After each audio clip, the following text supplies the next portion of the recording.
the pill, but I would like to have my husband get a vasectomy, because if I could go off the pill, I could save $30 and be 5 pounds thinner, and that would help my mental health. She's a regular on the E! Channel's Chelsea Lately show. Comedian Heather McDonald is here.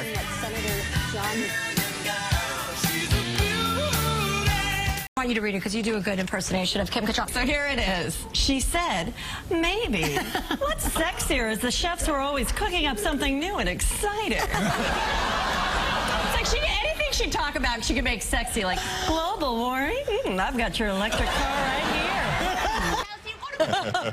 Never heard a Kim Cattrall impersonation. Just her intonation's perfect. Our next guest is a stand-up comic and a writer on the E! Channel's top-rated show, Chelsea Lately. Heather McDonald has performed for thousands of people across the country. She now has 2 shows at Zanies this week. Thanks for being here. Thanks for having me. We don't see female comedians that do impersonations, but I've seen you do an excellent Celine Dion. And people. It started because people said I look like her. Yeah. And then that would bother me because I'd see her in interviews and she'd talk about her son and not cutting his hair, and she'd be like, well, you know, I'm not just a singer, I'm a mother. And when I asked my son, René, I said, honey, do you want me to cut your hair? Open up your face a little bit, sweetheart. And I was like, oh, you're so annoying. Yes. But, you know, and then she's always, like, so powerful. Like, that's the way. Not a rock star. Like, what? So, I don't know. I just... bizarre. She switches back and forth so quick. Now, when I first saw this note, I swear something got miscommunicated, but you do a Charlie Sheen impersonation? No, I don't do Charlie Sheen. Okay. I said, I'll talk about Charlie Sheen. Okay. I just said, they said, what do you think of Charlie Sheen? I said, I think that Denise Richards is really kind of happy right now because everyone thought she was such a kook, and you know, she's sitting back and going, see, now you see why it's complicated. Now you see why. Because I was married to, but you know what? You know he'll get a 3rd wife. Oh, yeah. He's got the money. You know, it doesn't matter. Someone else will marry him and say, oh, Did you think there was a shortage of crazy women out there? No, there's not, especially when you know, have that kind of money. Absolutely. Speaking of top stories of the year, I mean, Tiger Woods, I'm sure you've talked about this on Chelsea Lately. What do you think about this whole thing? Well, what's kind of interesting is you've seen all the girls. Right. And it's like, there's the Pancake House girl. We're like, which one is not like the others? Like, he's not very discriminating. I mean, first of all, they all have to be waitresses. Right. But whether you're a VIP cocktail waitress or you serve pancakes, you know, he's really an open dater to a lot of different things. That's right. I don't know how he kept track of all that. My husband golfs all the time, and at least I know when he's out for anywhere between 3 to 13 hours. I know he's not cheating with a 21-year-old cocktail waitress. It's just 3 other middle-aged married men.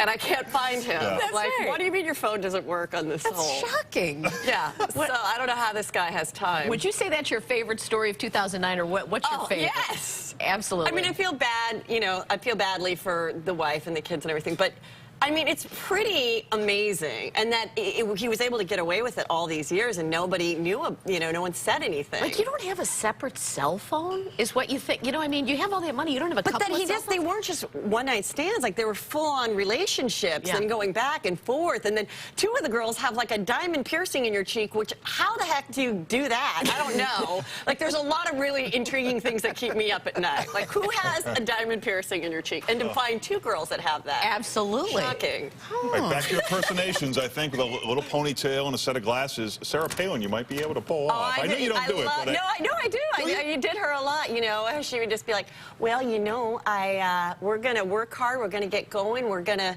work with the Maverick. And, no, I miss her. I miss her. First of all, I like her hair. Yeah. I think that the truth is going to come out that she wore a bumpet for a lot of those things. Bumpet. The bumpet? Do you know what that is? I don't know what that is. It's like, it gets you to this height right here, and I'm convinced that, like, my husband bought me the book because I want to find the part about the bumpet, but I haven't found it yet. It's like a plastic thing you set on top of your head and you comb your hair over it so it sits up real high. Mostly the book is just a lot of hard work and good, clean fun. It's a lot of... You do a Drew Barrymore impersonation? Yes, I do. Thank you so much. Thank you so much.